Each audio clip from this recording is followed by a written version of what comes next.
जंगल की हवा अचानक तेज हो उठी। ऊपर से एक भारी साया नीचे झपटा। एक बड़ा भूरा बाज पूरी ताकत के साथ घोंसले पर टूट पड़ा। टहनियां बिखर गईं, सूखी लकड़ियां हवा में उड़ने लगीं, पंख इधर उधर फैल गए। उसके पंखों की तेज फड़फड़ाहट पेड़ों के बीच गूंज उठी। एक टूटा हुआ घोंसला धीरे धीरे नीचे गिर रहा था। छोटे पक्षी घबराकर चारों दिशाओं में उड़ गए।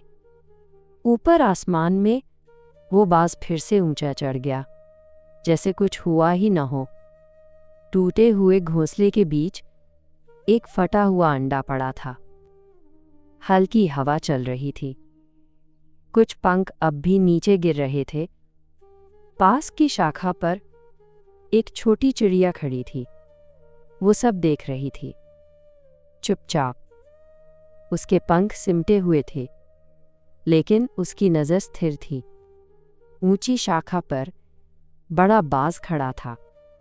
नीचे झुककर वो छोटे पक्षियों को देख रहा था। उसकी आंखों में घमंड साफ दिखाई देता था। नीचे जड़ों के पास छोटे छोटे पक्षी एक साथ सिमटे हुए थे। कोई आवाज नहीं, सिर्फ डर। लेकिन छोटी चिड़िया अब डर नहीं रही थी। वो सोच रही थी। दिन बीतते गए। बाज खुले आसमान में शिकार करता और फिर उसी झुकी हुई शाखा पर आकर बैठ जाता। वो शाखा नदी के ऊपर हल्की सी झुकी हुई थी। वहीं उसका ठिकाना था। छोटी चिड़िया हर दिन उसे देखती रही, पत्तों के पीछे छिपकर, चुपचाप। फिर एक शाम वो दूसरे पक्षियों के पास पहुंची। सब उसके आसपास जमा हो गए। रात उतर आई। चांद की हल्की रोशनी जंगल पर फैल गई। और उसी रात योजना शुरू हुई। कुछ पक्षियों ने पेड़ से पके हुए फल तोड़े। धीरे धीरे उन्हें दबाया गया। गाढ़ा चिपचिपा रस उनके पंजों में फैल गया। सब मिलकर झुकी हुई शाखा तक पहुंचे। सावधानी से उस शाखा पर रस फैला दिया गया। फिर उसके ऊपर चिकने पत्ते रखे गए। ऊपर से सब वैसा ही लग रहा था, लेकिन अब शाखा सुरक्षित नहीं थी। सुबह हुई। सूरज की किरणें पत्तों के बीच से छनकर आईं। और फिर वो वापस आया, बड़ा भूरा बाज। उसकी उड़ान पहले जैसी ही थी। उसके पंजों में शिकार था। वो नीचे छोटे पक्षियों को देखता हुआ सीधे उसी शाखा पर उतरा।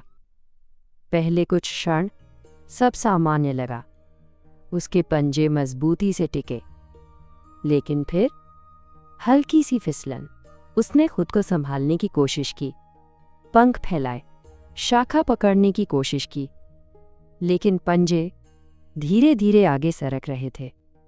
अब उसके पंख तेजी से खुलने लगे। शरीर झुक गया, संतुलन डगमगाया और अचानक वो शाखा से आगे निकल गया। वो नीचे गिर रहा था। कुछ क्षण जैसे समय धीमा पड़ गया। फिर एक तेज आवाज के साथ वो कीचड़ में गिर पड़ा।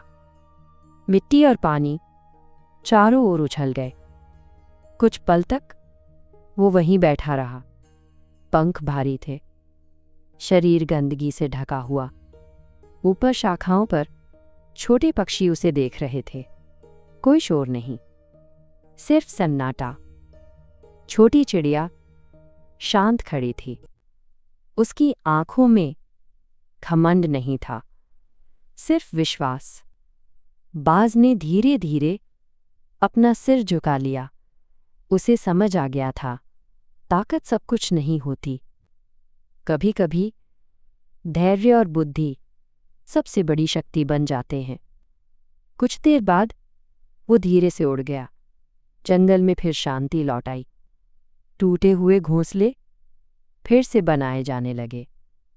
धीरे धीरे चहचहाहट वापस आई।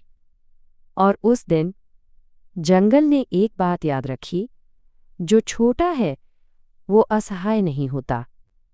बुद्धि, साहस और एकता सबसे बड़ी ताकत है।